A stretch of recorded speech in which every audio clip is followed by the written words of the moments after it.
Juste attention à l'intérieur, à la caméra. Il y a écrit devant dans centre humanitaire Nous, on Paris l'appelle un Nord. dispositif de premier accueil. Ouais. C'est comme ça D'accord. que ça se nomme très concrètement. C'est un DPA, dispositif de premier Ouais. accueil, qui permet d'héberger les gens. C'est ça, premier accueil.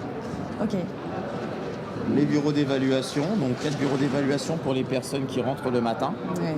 Voilà, prendre un peu de temps avec eux en 20 minutes en essayant de comprendre un peu leur situation. Et ensuite, ils intègrent l'hébergement et ils passent au pôle santé. Sur les vulnérables, donc les côtés famille, mineurs isolés, étrangers, non accompagnés, femmes enceintes et autres, on a 2 bureaux d'évaluation, on fait le même processus. On envoie nos demandes à l'État, à l'État, ça principalement, et ils nous trouvent des solutions d'hébergement pour les familles. En 20 minutes, vous arrivez à avoir... Sur les familles, ça dure un peu plus longtemps. Ouais. Mais pour les hommes, oui, en 20 minutes, ouais, ça y est, de toute façon, ils se sont passés le mot, ils connaissent à peu près les questions qu'on va leur poser.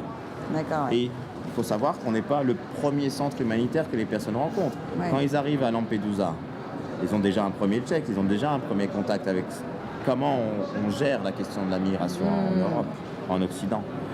Ensuite, quand ils vont partir de Lampedusa, ils vont aller sur le continent, mais ils vont rencontrer un autre centre. Et puis ensuite, tout au long de leur parcours, ils vont rencontrer différents centres, différents bénévoles, différents collectifs.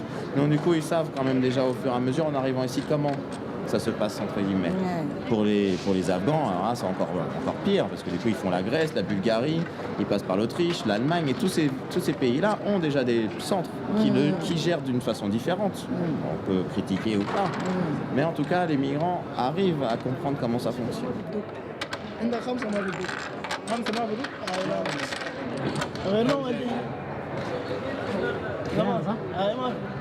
Moi, c'est ce qui m'intéresse justement avec les sans-papiers, c'est est-ce que c'est pas que de l'urgence avec des personnes, comment dire à quelqu'un qui n'a pas de papier, situation régulière, on va faire un projet sur 5 ans, tu vois, c'est compliqué, donc moi c'est un peu ça que je questionne, est-ce que c'est pas que l'urgence en fait, le travail auprès des personnes en situation irrégulière?